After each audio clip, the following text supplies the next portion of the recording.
afternoon and welcome everyone.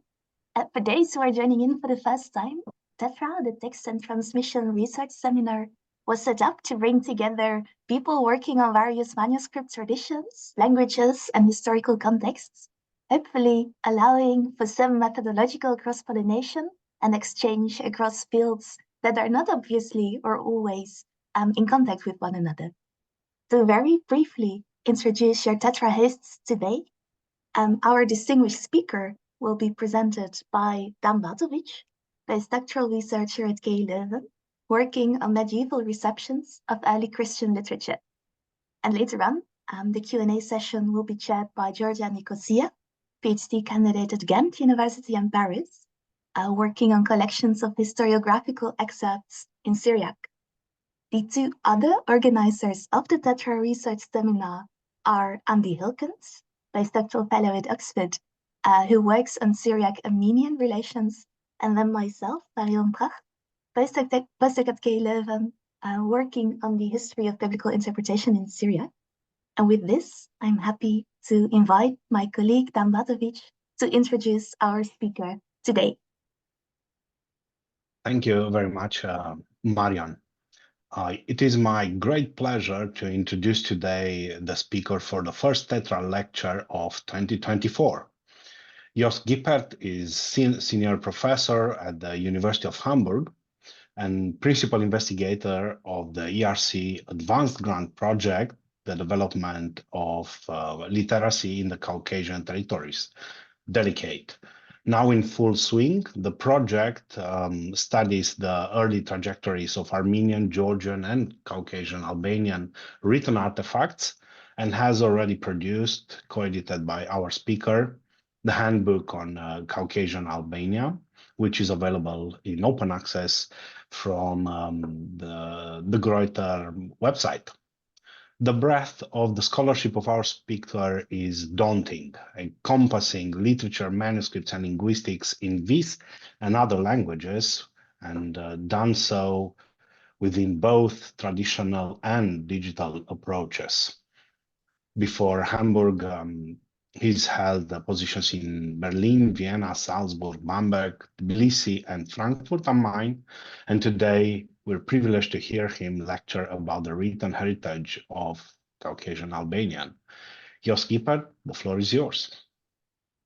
Yes, thank you very much indeed. I hope you can hear me, and I hope that my voice will remain understandable over all this lecture, because I still do have some problems. I had a nice little corona COVID infection right at the beginning of this year, but it seems that it's over now. It's the second one, but anyway. So I will try to share my screen with you. Yes. Not yet. This should be it. I hope you can see it. It's about the written heritage of Caucasian Albanian as introduced. And I will start with a citation from a famous author of the 5th century, an Armenian author, Koryun, who wrote the history of his own teacher, Mesrop Mashtots. And in chapter 16, he writes, "Then there came and visited them an elderly man, an Arvanian by offspring, by the name of Benjamin. And he, Mesrop, inquired and investigated the barbarian words of the Arvanian language, created then, with his usual God-given vigor, letters for it, which he, with the mercy of Christ, successfully arranged, examined, and fixed." And not only this, but in chapter 17, it goes on. "After this, then, Bishop Jeremiah began soon to undertake the translation of the divine scriptures, whereby immediately, within a second, the savage, vagrant, and brutal country of the Arvanians became skilled in the prophets and well acquainted with the apostles and heirs to the gospels, and in no way ignorant of all the divine transmissions." So this is the witness of the 5th century, and it took exactly 1500 years for the world to see the results of this work of Mesrop Mashtots. In my paper today, I want first to report on the decipherment of Caucasian Albanian, the language and the script, beginning with the Albanian alphabet list, then inscriptions, and lastly the palimpsests. And then I will continue on new insights by new technology on the alphabet, phonology, grammar, lexicon, and end up with an outlook. So let's talk first about the decipherment of Caucasian Albanian, which began actually in the year 1937, 1500 years after when Koryun wrote. Namely, in that year, the Georgian scholar Ilya Abuladze discovered in a manuscript in the Matenadaran in Yerevan a very interesting set of alphabet lists. What you see here from the manuscript on these two folios is first the Greek alphabet, then the Syriac alphabet, and then the Latin one, and the beginning of the Georgian one. On the next page, the Georgian one ends, and then begins and goes on an alphabet which was not known to any source before. It's highlighted here, and this is called the alphabet of the Arwan. And Arwan is exactly the name that was used for by Koryun, for the people that in Greek sources would have been called Albanians. And this is what we are talking about.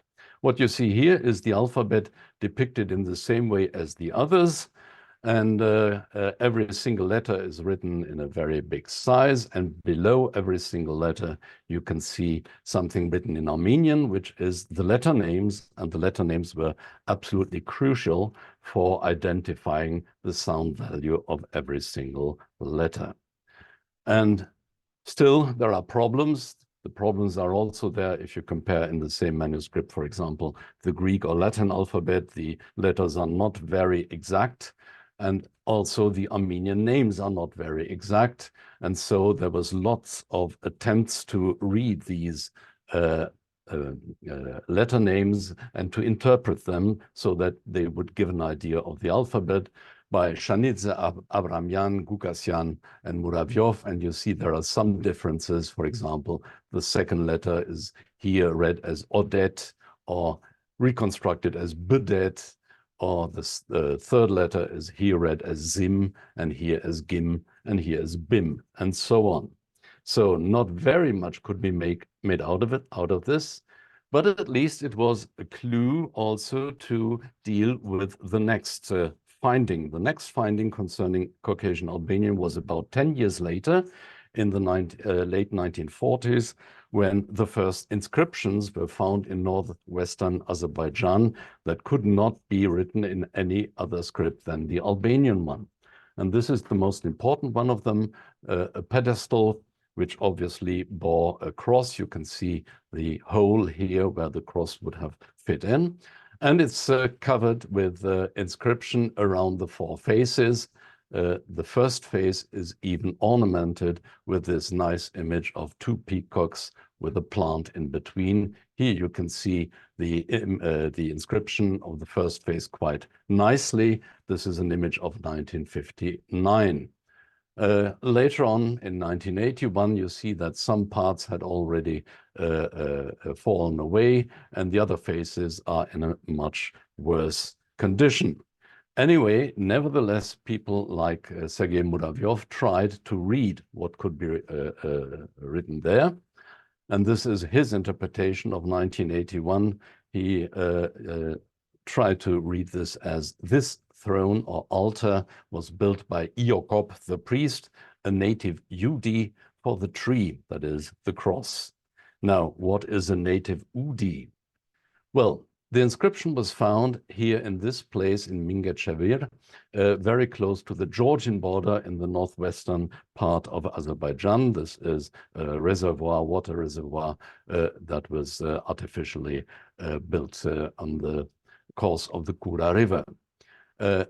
Oruz, formerly named Vartashen, and Nij are two villages in Azerbaijan where a language is spoken today, which is called Udi. And the Udi language is historically always related to Albania and the Albanians. And so the idea that there might have been an Udi mentioned in that inscription was not very far-fetched.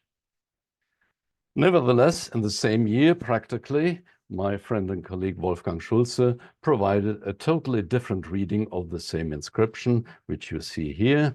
and this is what he made out of it. The Varapan of Emperor Pipe in the year 27, the pedestals he made for Bishop John, he made them. So it's totally different. There is nothing comparable with the reading by Muravyov.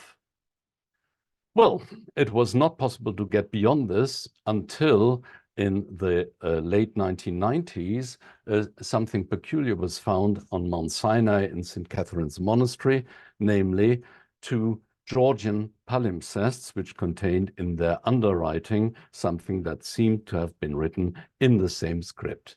You all know St. Catherine's Monastery. You might know that in the 1970s, there was a fire in the monastery where they found lots of fragments of manuscripts that had been unknown before.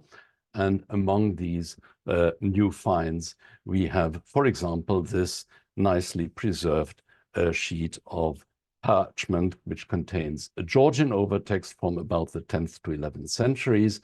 And if you turn it by 90 degrees, you can see it in the fold, even with the naked eye in this case.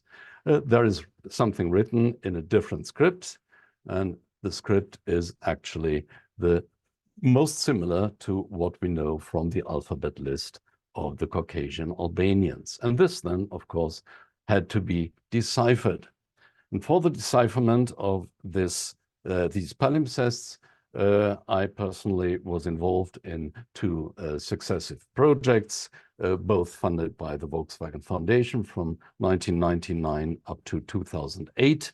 And we dealt with ultraviolet photographs first and then with multispectral images in order to make something more out of the undertext of these palimpsests. And the result of this was an edition, the first edition of those palimpsests that appeared in 3 volumes in Monumenta Paleographica Medievi in 2008 to 10, covering 108 folios of Sinai Georgian NF13 and 59 folios of Sinai Georgian NF55. These are the 2 palimpsest codices with the Georgian overtext. The undertexts of all but 2 folios were identified in the edition, and I will talk about these missing ones later. Here you can see an image of how we used to work. Part of myself, you can see Zaza Alexidze, who was actually the one who had detected the Albanian undertext in those palimpsests. His son, who was the engineer, so to say, for our project, and Jean-Pierre Mahé, who was together with us on Mount Sinai. Here you see an example of what we could do on the basis of ultraviolet and multispectral images 20 years ago. On the left-hand side, you see the double page as it is in a normal color representation. And here you can see the same sheet of parchment after the treatment with these imaging methods. And what it contains is actually clear nowadays. It contains lections from the Bible. The first lection that we have on these double folio is from Acts of Apostles, and the second one is from the book of Isaiah, the only lection from the Old Testament that has been preserved.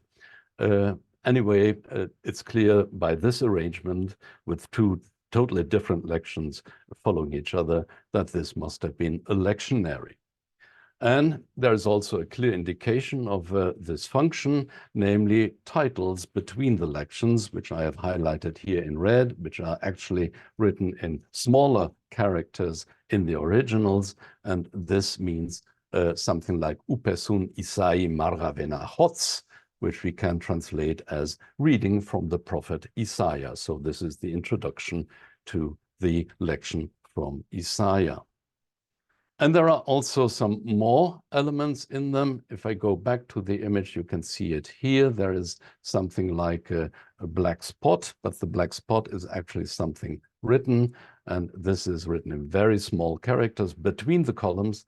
And it's the indication of the date when the lection had to be read. And this is a reading for the blind and weak-bodied one, which is a lection for one of the Sundays between Easter and Pentecost. Upesun Kachioya und marmin rara heyoya.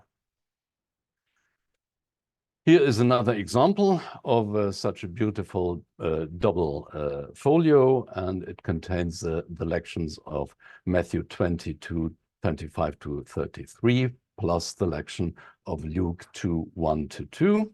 And again, you have the indication here between the columns written in very small characters.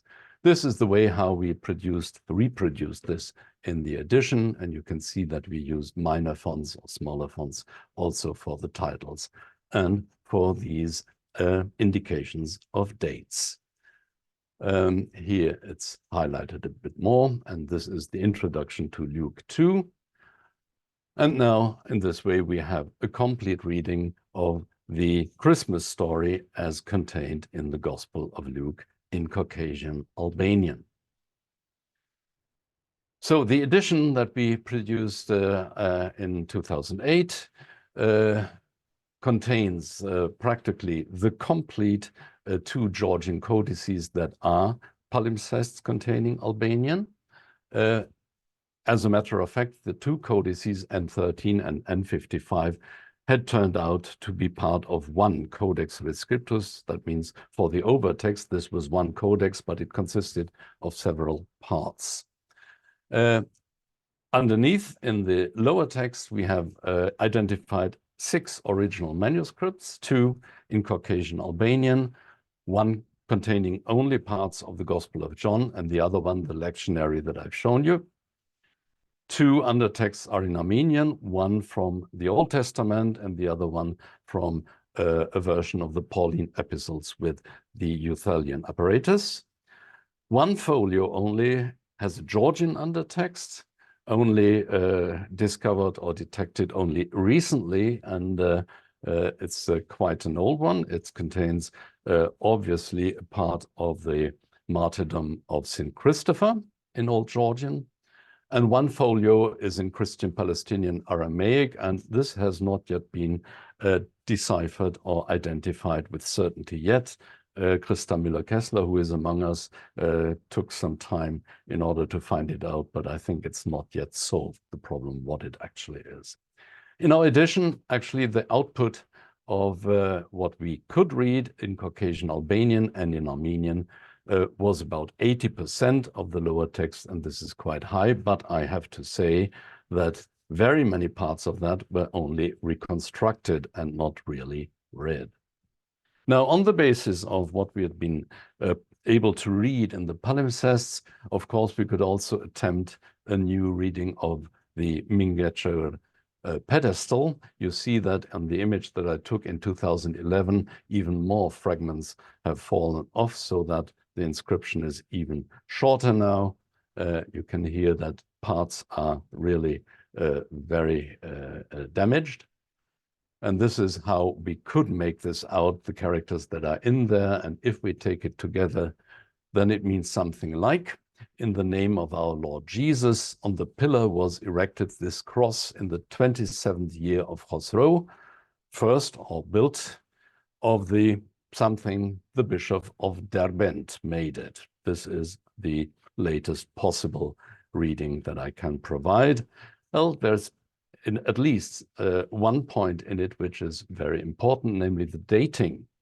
Of course, this is a dating that refers to a Sasanian emperor because the Eastern Caucasus was under Sasanian rule from the end of the 3rd century up to the middle of the 7th. And what we have here is one of the 2 emperors named Khosrow, either Khosrow Anushirvan, who ruled from 531 to 579. In this case, the inscription would be from 557, or Khosrow II Parviz, who ruled from 590 to 628. In this case, the inscription would be from 616. I formerly tended more to the first dating. Now I tend more to the second, but I cannot prove either one of them. The dating by years of the emperor is a very usual Sasanian dating practice. We also find it in Armenian inscriptions of the same age, and also in one of the oldest Georgian inscriptions, that of Bolnisi, which can be dated to 476. Now, this was the state of art that was gained when the edition was published in 2008. And meanwhile, of course, lots of new things have developed. Some of you, as I know, were also involved in the big project one by the ML group and Claudia Rapp, which was called the Sinai palimpsest projects, and they provided new technology, which is decisive for our task of making more out of these Caucasian Albanian palimpsests. The two most important technological advances are pseudo-color conversion and transmissive light imaging. This is the website of the Sinai palimpsest project, and there you can see the images of all these palimpsests that I've talked about. And this is a rendering in pseudo-color of one of the pages that I showed you before. The pseudo-color advantage is that the contrast between the upper script and the lower script and the parchment is much clearer due to the use of different colors. Here you can see the black spot, which now comes up much more clearly. And this is also due to the fact that the imaging quality that could be applied in the Sinai palimpsest project was much better. The resolution of images was much higher than what we had 10 years before. And this is transmissive light imaging, which was actually applied for the first time ever, to my knowledge, to palimpsests in this project. On the left-hand side, you see the two color images of one bifolio fragment, which is the only one that we were not able to identify. That means the undertext of which we could not identify for the edition. Now, with the transmissive light image, which is image that is light that is sent through the parchment and which shows you the remnants of characters, because there, where the characters were written, the ink has eaten into the parchment, and so the parchment is a bit thinner and lets the light shine through. Here you can see line by line that the undertext that was below this one. And on this basis, we were now able to identify the passage in question. It's from the Gospel of John. That means from one of the two original manuscripts, namely from chapter 21, 8 to 12. And here you can see the rendering in the way that we provided it for the edition. Everything that is white on a black background is just reconstructed because there is nothing left, but everything that is black on white or black on grayish is readable to a more or less large extent. So what this new part of the Bible is one more puzzle piece of the Gospel of John, which we have in Caucasian Albanian, I would say, to a bit more than 50% in these, oh, sorry, this is going backwards. No, this is okay. In these palimpsests. So a few details as to the new insight that new technology could give us may start with the alphabet and the phonology. You remember the alphabet list, which I showed you in the beginning, and something that I did not tell you in the beginning was that 3 characters of the alphabet list, which contains all in all 52 characters, this is the largest alphabet that is contained in this collection of alphabets. 3 characters, namely the ones that are in red here, have not been detected in the palimpsests, or had not been detected when we worked on the edition. They're simply not there because simply the sounds were obviously so rare that they did not occur in all those New Testament texts that we have. It's characters number 28, 32, and 34 of the alphabet lists, and their Armenian name is Chai and Jai and Jain, and that means they must have meant something like affricates. In the edition, we wrote on the letter Chai 28. The letter is not attested in the palimpsest. The assumption that it represents a voiceless, non-glottalized affricate is based upon the letter name appearing as chai in the alphabet list, which we may well represent an original chai.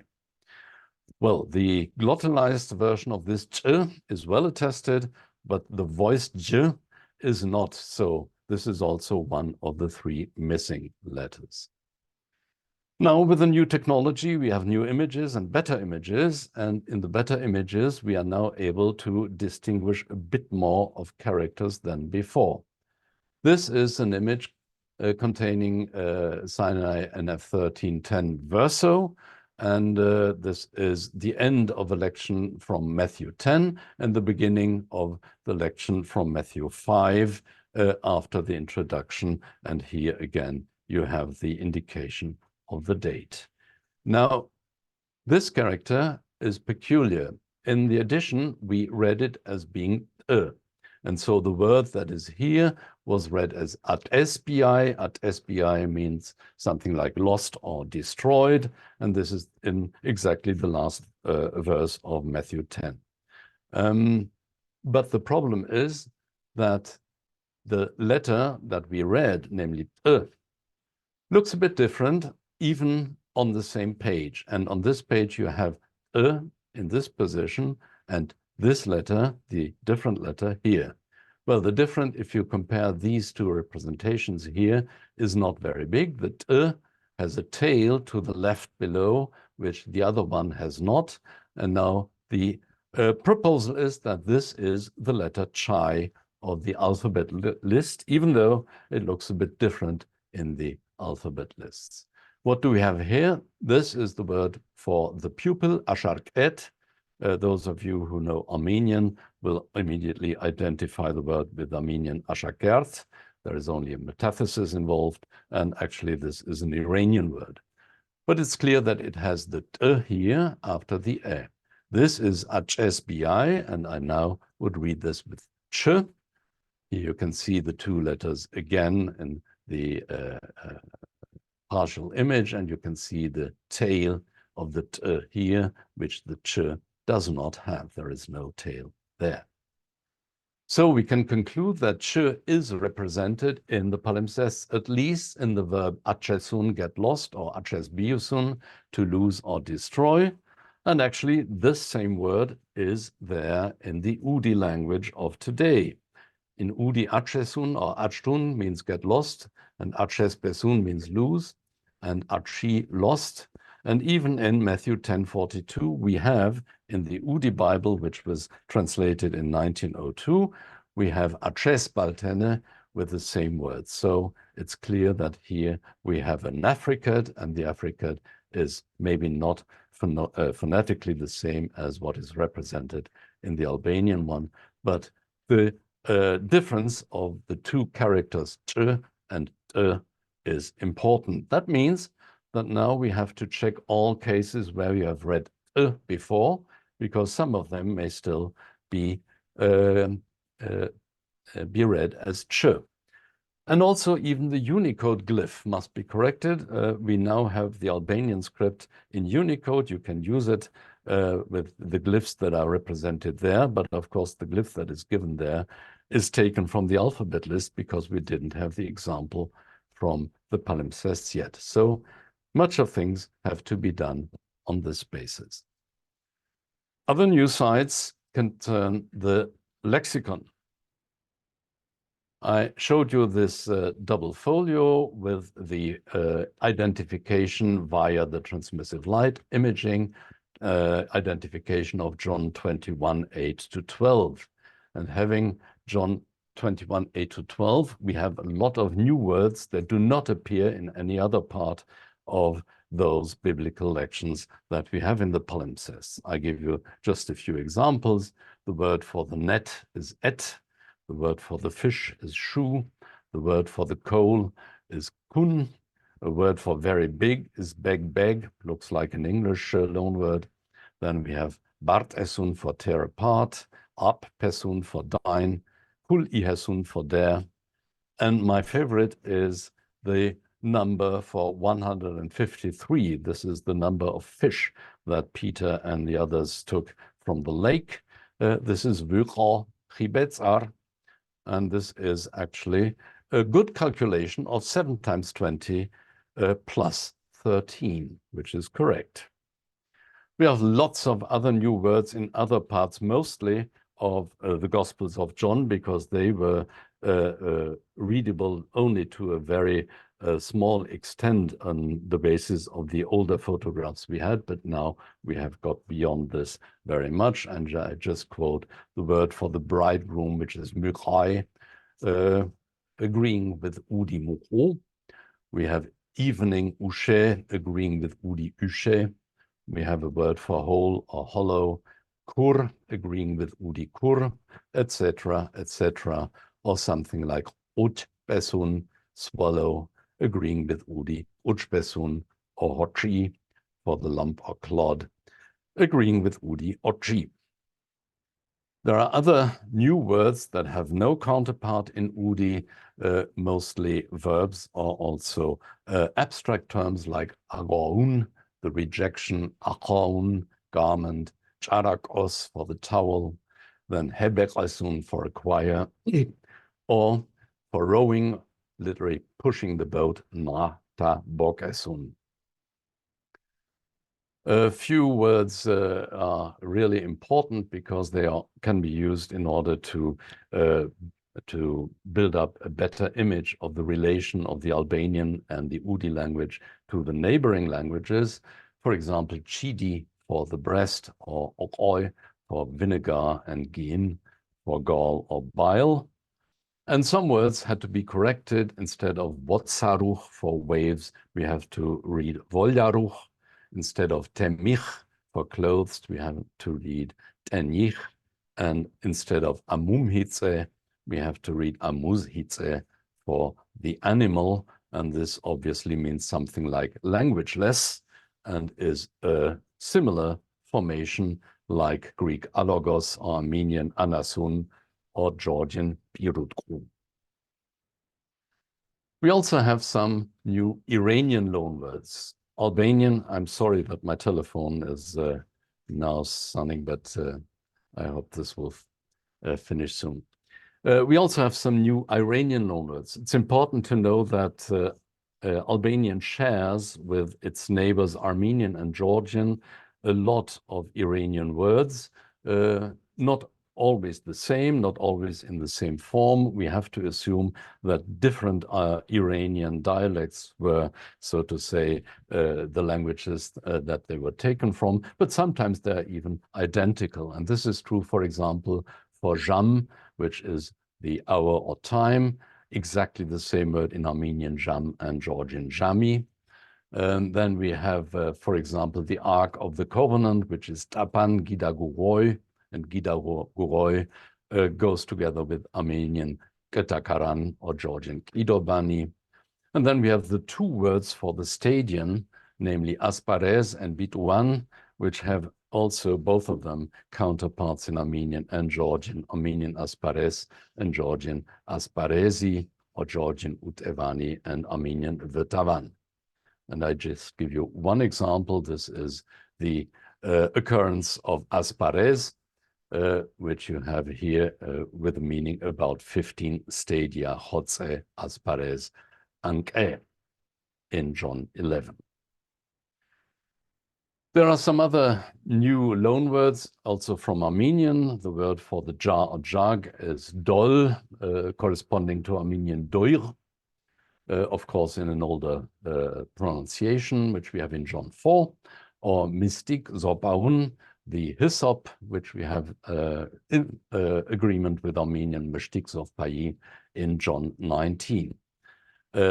A corrected Georgian loanword is the word for the seed or sea, which is saburzel and not saurzel, as we believed before, because the difference of the two characters b and is minimal, but here you can see exactly the b in the rest of this fragment. A peculiarity, which is very important for the history of the Bible translation in the Caucasus, is Syriacisms that we have detected in the Albanian texts. Already for the edition, we had identified Zadukauch, the Sadducees, with Syriac Zaduchaye, with the voiced Z, which is opposite to Armenian Saduketsik, Georgian Sadukeveni, which reflect Greek Sadukaioi. Greek had no voiced Z, and so they replaced this Semitic Z by S. Or the name of the lake Siloam, where Jesus healed the blind, is Shiloha with a sh in Albanian, corresponding to Syriac Shiluha, and opposing itself to Armenian Siroam or Georgian Siloam, which both again agree with Greek Siloam. Greek had no sh, and so the Semitic sh was replaced by s, and Armenian and Georgian have the s from Greek. And now we have some new Syriacisms of this type. One, for example, is Samaria and Samaritans, scattered about John 4, where we have Shamaria, Shamraun, Shamrauch, all agreeing with Syriac Shamraye, Shamrin, as against Greek Samaria, Armenian Samaria, and Georgian Samaria, like in the case of Shiloha, the sh of the Semitic name was replaced by s in Greek. In some cases, however, we do have the Greek form, namely, for example, in the case of the place name Sichar in Samaria, which is called Sikar with a s, like in Greek Sychar, Armenian Sekar, or Georgian Svikar, versus Syriac Shachar with a sh. Obviously, a name that was so rare, it only occurs once in the Bible, was not taken from a given tradition that had preserved the sh or the z into Albanian. And very peculiar are doublets that we do have in these cases. One is the name of the prophet Isaiah, which is Eshaya in the Gospel of John, corresponding to Syriac Eshaya, and opposing itself to Isa, which we have in Luke 4:17, and also in the gloss, where the reading from Isaiah is announced. And this corresponds to Greek Esaias, Armenian Esaiah, Georgian Esaiah with the S. And the same case now is provided by the name of Moses. Moses appears as Moses in the lectionary in Matthew, Hebrews, Acts, etc., corresponding to Greek Moises, Armenian Moses, and Georgian Mose, versus Moshe, which we now have in the Gospel of John 6 and 5, which corresponds to Syriac Moshe. And here is one of these examples, and Moshe is written here. This is again a transmissive light image, which helped us a lot for detecting the undertext that contains the Gospel of John in the palimpsests. Now, finally, a bit as to grammar. The Albanian language is, as I said, closely related to the Udi language of today and has a quite similar grammar.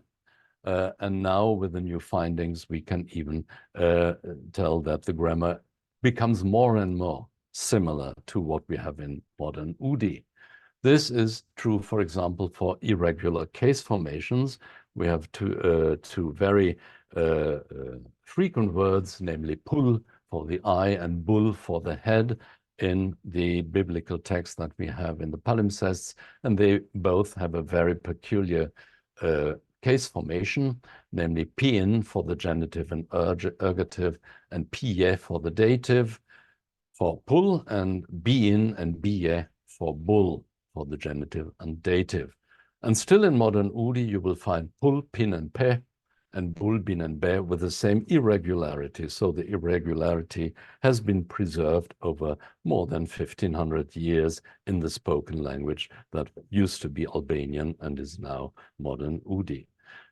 There is one third word of the same type, namely kul hand, but this has a different case formation in Caucasian Albanian with the dative kuya, an ablative kuyots, and an ergative kuin, whereas Udi has transferred it into the same model as pul and bull, so now it's kul, kie, and kin. But we do have a little inscription in Caucasian Albanian where kin is already there, so this adaptation seems to have taken place quite early.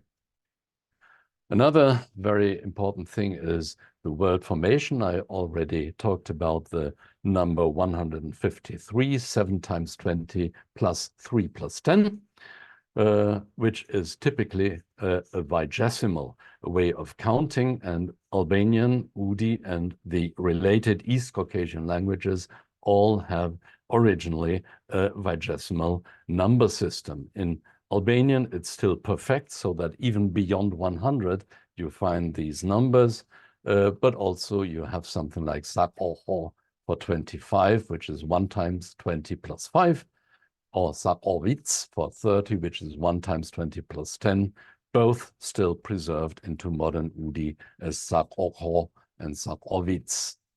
Or Koce for 15, which is 5 plus 10, equivalent to Udi Koce.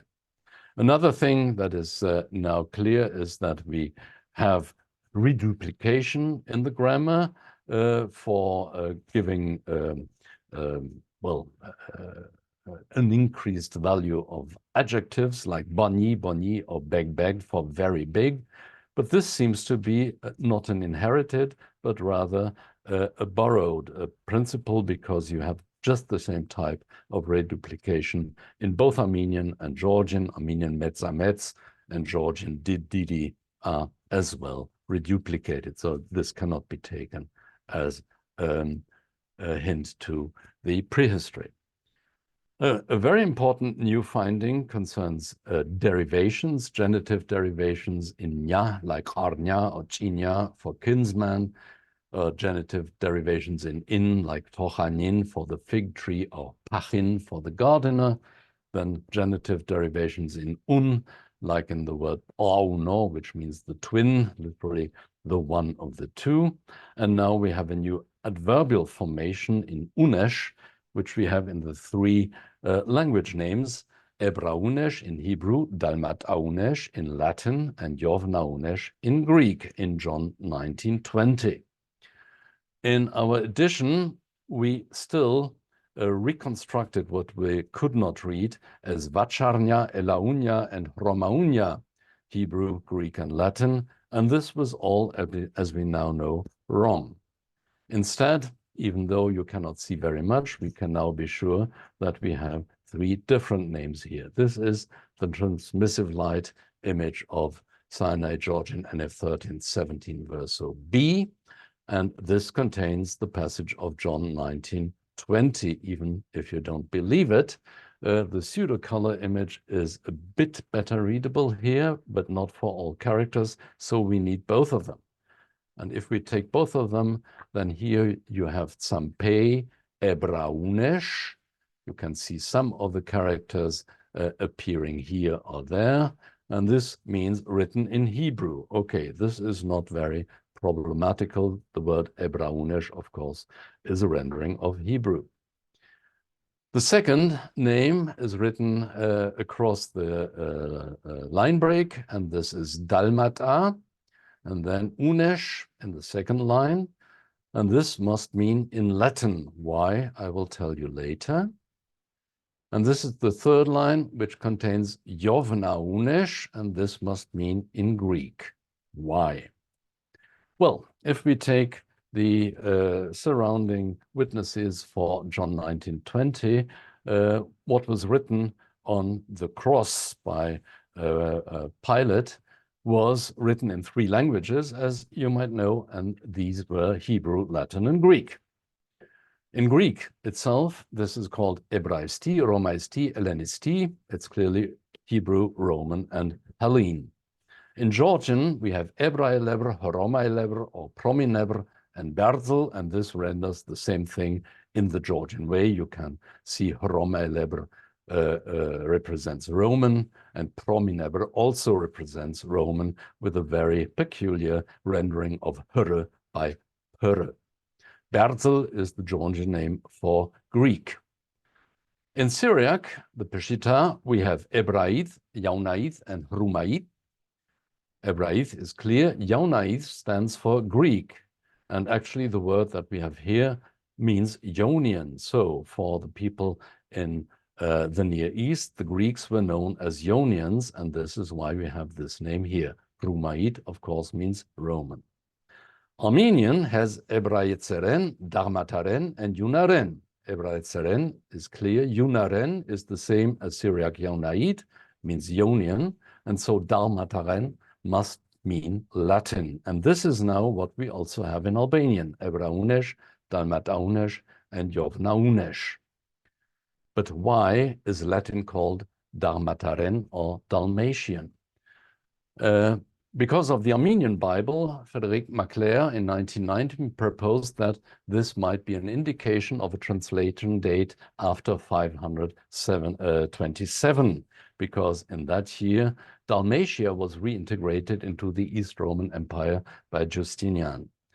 Well, we do know that the Armenian Bible must be older than 527, and so this would have to be given up, and a better proposal was published by Beda Künzle in his edition of the famous Ejmiadzin Gospel in Armenian, and he proposed to see this as an indication of the Christianization of Armenia during the reign of Diocletian between 284 and 305, because he was the Dalmatian emperor. He came from Dalmatia.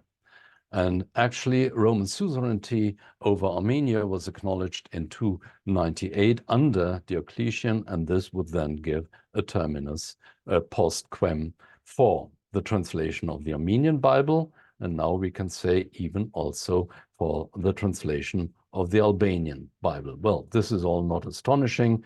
Everybody believes that the Armenian Bible translation began in the late 4th century, and the Albanian maybe half a century later. In any way, from the beginning of the Armenian Bible translation, the word Dalmatian must have been used for Latin. So what still needs to be done is quite a lot. A new edition is obviously necessary because we have newly identified text passages. We have to correct all our misreadings and bad reconstructions, and we have additions to grammar and lexicon that should also be covered by a new edition. This can then be taken as a basis for a systematic analysis of the relation of the Bible texts in Albanian to the neighboring traditions, that means Armenian, Georgian, and further Syriac and Greek. The question that we have to answer is whether the indications of Syriacisms, which I showed you, and some other types of indications might point to two different traditions prevailing in the Albanian Bible texts, namely a Syro-Armenian one and a Hellenic one. For the time being, I can say that the Gospel of John is mostly the part of the palimpsest that contains Syro-Armenian indications, whereas the lectionary shows more Hellenic influences. This may mean that they were not translated at the same time, or they were not translated at the same place, or both. One might stem from the Caucasus, the other one might stem, for example, from Jerusalem. Now, the Delicate project, which was introduced by Dan in the beginning, is actually devoted to these questions. A comparative edition of the Albanian Bible text with the contemporary neighboring traditions is one of its tasks. It covers the first century of literacy of Albanian, Armenian, and Georgian. As was said, that means the 4th to 9th centuries. And the comparable texts that we have are mostly only preserved as palimpsests, as in the case of Albanian, where we have nothing else except for the few inscriptions, and the project is and will be running from 2022 to 2027. As already said by Dan, a first result was published last year in form of this handbook on Caucasian Albanian, which contains 3 chapters on the language and the written heritage of the Albanians. It's available open access, and if you want to be acquainted with the present state of the art, then I would ask you to look into this book. Thank you very much for your attention. Uhek az vas. Thank you. Thank you very much indeed for this illuminating presentation. I personally learned a lot. We open now the floor for questions. If you have one, you can either raise your electronic hand or write it in the chat because we are on multiple screens. Maybe I can start us off with a question on the palimpsest. I was actually wondering how, because if I got correctly, the manuscripts are made of 6 codices. So I was wondering whether in making the palimpsest, the original manuscript were also misplaced, like quires were misplaced. So whether you also had to reorganize and reorder the text to get a coherent. Yes, this was a total chaos. So the original codices were all dissolved. And what they had in their hands when they palimpsested them, when they wrote something on top, was individual folios, usually a folio that was then folded so that you have 2 folios from one. And this is the principle that you have in many palimpsests, also palimpsests Armenian and Georgian, and wheresoever, that reusing codices of ancient times started with dissolving them. So the chaos is actually that you have one folio from the Gospel of John in Albanian, the next folio is from the lectionary, the third one is from the Armenian codex containing the Pauline epistles, and so on and so on. There is no real structure in it, except for the fact that we can reconstruct to a certain extent what the sequence of folios was when they started palimpsesting them. Okay, I see. Thank you very much. And probably you said it already and I missed it. Can we date the first script? We cannot date it as such. There is no colophon or anything else preserved that would give us a date. What we can do is we can compare the layout and the way how it was written, also what was added, for example, the elements of the Eusebian apparatus that were added at the bottom of St. John's Gospel, to put it in a time frame which I would say is between the 5th and the 8th centuries. But this is exactly the time frame that we can assume, because the Albanian literacy began in the 5th century and it ended in the 8th. If we want to get beyond that, we would have to make an analysis of the parchment, and this has for the time being not yet been possible. I see. Thank you very much. Dan has the next question. Thank you very much. An illuminating lecture. We learn a lot from it, and on the whole, very interesting. All the fragmented things that we know out of this language doesn't translate in the other languages that we normally work on. And my curiosity would be, some of the examples that you showed us in manuscripts were lectionaries, the lectionary of John, and I think Luke or Matthew later on. One of the titles that you showed from Isaiah was, I think, like generic, like an introduction for the lectionary, like a reading from. But I think for the one on Matthew, you said that there is a date there as well. A dating for within the ecclesiastical year when the lection was read, yes. Does that fit the Byzantine? Well, okay, this is a long question again. We try to figure out what the relation of this Albanian lectionary is to the contemporary lectionaries that we have in Armenian and Georgian. Some of you will know that the Armenian lectionary is taken to be one of the oldest witnesses of the so-called Jerusalem rite of lections, and the Georgian one is a bit later. I would say the Armenian one must date from the middle of the 5th century, if not a bit earlier, and the Georgian one from the beginning of the 6th century. The Albanian one is structured in a similar way as the Georgian one, so that means a bit later than the Armenian.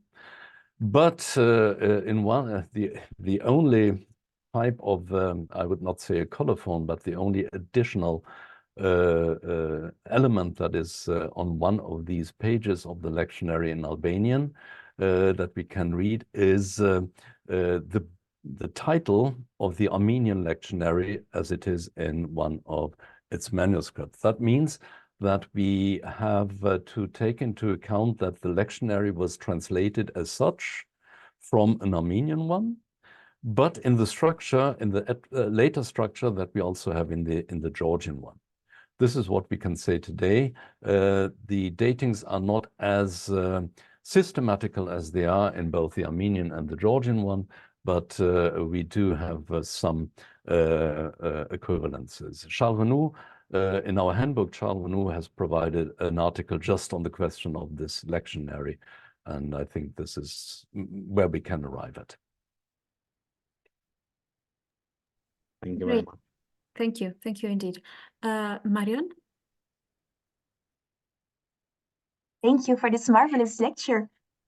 You showed us examples from translations of the Gospel of John, and just out of curiosity, I was interested if there are perhaps particular variant readings there in the translation or readings that stand out that can somehow tell us a little bit more about the affiliation of these texts.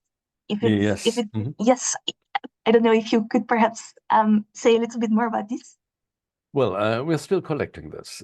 In one case, in any case, I can say that wherever the Armenian Bible deviates from the Greek, the Albanian goes with the Armenian. This is something that is already clear, and we have a third witness to the same type of biblical texts in the Georgian version of the so-called Adishi Gospels, which is the oldest gospel manuscript that has been preserved in Georgian. So there was something like a common Caucasian type of Gospels that was used. This is for the Gospels. It's more clear in John, a bit more clear than in Matthew and Mark and Luke. We do not have very much from Mark and Luke, but a bit is there, and this still has to be investigated. Another thing is the epistles. We have a lot of lections from St. Paul's epistles and a few also from the Catholic epistles. And here we do find, again, deviations from the Greek that Albanian brings together with Armenian. So it seems that the first Caucasian type of Bible text that was there was an Armenian one that was translated from Syriac. And then the Armenians retranslated or corrected their text according to the Greek. And the Albanian sometimes seems to have preserved the oldest form of the Armenian Bible text. This is the present state of what we know or what we believe to know. Thank you so much. This is so interesting. And did I understand you correctly that there are also traces of the Euthalian apparatus? This is in the Armenian palimpsest that is also part of the same palimpsest. The Armenian, there's parts of Hebrews and Corinthians, I believe, and there is part of the Euthalian apparatus preserved with this in the palimpsest. Yes. Thank you so much. Thank you indeed. And Dan has another question. Thank you very much. I'm curious about the relationship between Caucasian Albanian and Udi. Mm-hmm. Shall we imagine it as a relationship between Italian and Latin? Also, I don't know anything about Udi. Is it written culture? Do we know that language well? Is it gonna help, or is it gonna produce more problems in understanding Caucasian Albanian? Okay. It's not like Italian and Latin. It's rather, I would say, like modern Armenian and Old Armenian. So it's quite close, but the problem is that Udi was not written after the decay of the Albanian literacy, and this was a consequence of the Arab conquest of the Eastern Caucasus in the 7th century. So they gave up their writing. Nobody remembered the letters, and they did not write anything up to the year, I would say, 1880, 1890. But when they started writing, then the language is still recognizable the same, except for changes that are normal in the history of 1500 years, like syncopes and apocopes and so on, vowels getting lost, and I don't know. Another problem is that UDI substituted its lexicon to more than 50% in comparison with Albanian, simply because it underwent the influences of Arabic directly, of Persian and Arabic via Turkic, Azeri, and other languages. And so about 50% of the lexicon were given up in the course of time. And if you compare the Bible that exists in UDI, which was translated in 1900, 1902, and was published, and also the new Bible translation that is being produced nowadays in Azerbaijan for the UDI people, you will see that the syntax is the same, the grammar is the same, but the words are different. Except for words like bull and pull and kul, which I showed you, which concern the body and everyday life. So everything that is something like more abstract was substituted by something either Arabic or Persian or Turkic. And this is what makes it a bit difficult for UDIs to understand the Albanian Bible text. I tried this myself. I had to learn UDI when we started that project in order to have the idea whether this would work or not. And I worked a lot with UDI people living in Georgia during that time. And I tried to read them the Albanian text that we had deciphered. And they said, yeah, this is about the hand of Jesus Christ and something like this. So they recognize the simple words, but the others not. Thank you very much. Very interesting. Adrian. Yes, can you hear me? Yes. Yeah, thank you very much. Nice to see you again. Yes, nice to see you. I have two, sorry, perhaps related questions, perhaps not.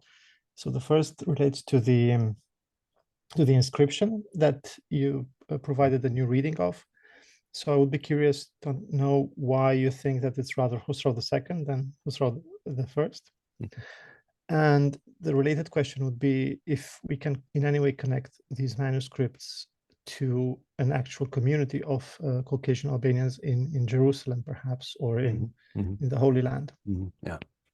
Well, I've studied the contemporary inscriptions of the neighboring countries a bit more since I first published this new reading of the Mingechau inscription.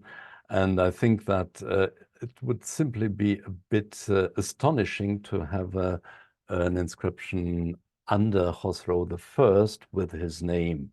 Khosrow II had a different attitude toward the Christians in his empire, and that's why we have lots of inscriptions referring to him.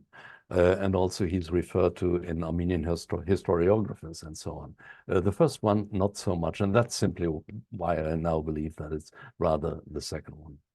The question of the Holy Land, yes, this is a very important question because there are indications in Armenian and other historiographers that there were monasteries by the Albanians, run by the Albanians in Jerusalem.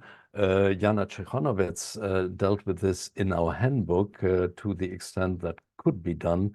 And actually, it cannot be proven because we do not have any, well, character in the Albanian script anywhere in Jerusalem, and we have no clear or safe indication of a given monastery that it was Albanian and not rather Armenian. Can be that Armenians superseded Albanians in some monasteries. This is quite well possible, but we cannot tell actually. Thank you. Thank you very much. I see that Sol has the next question. Yeah, thank you. Thank you so much.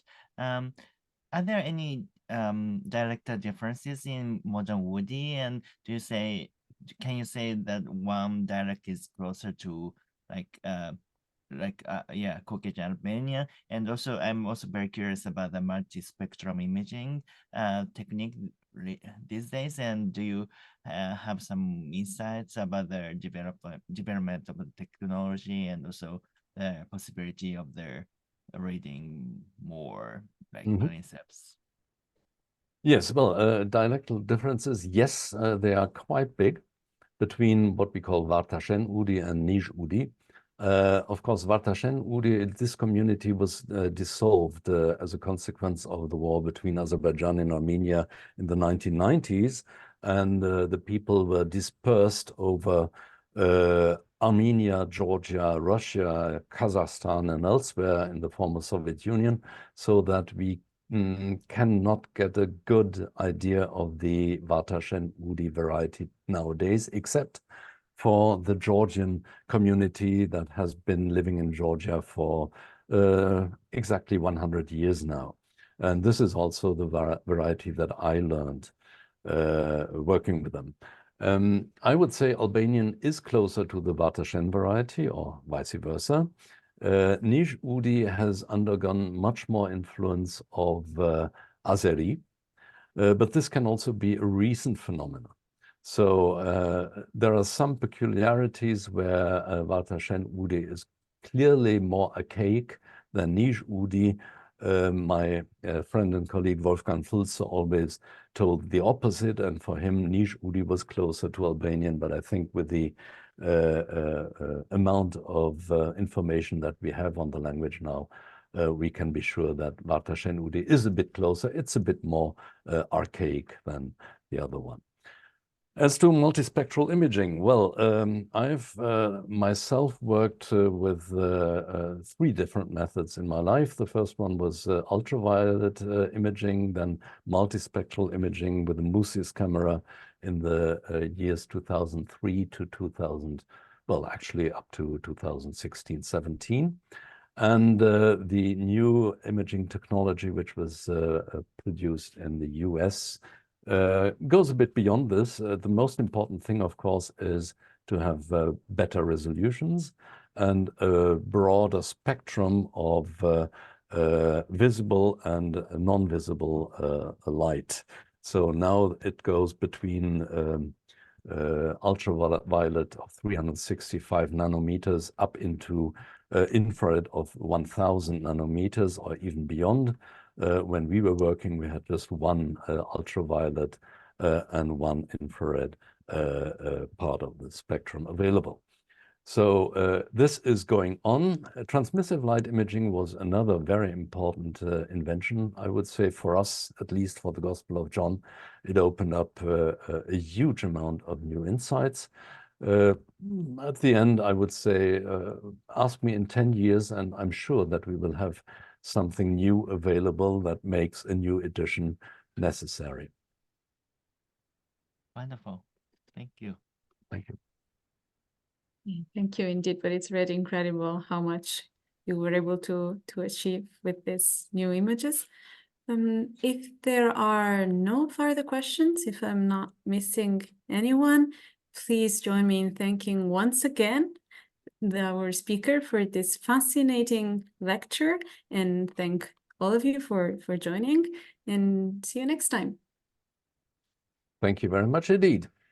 Thank you.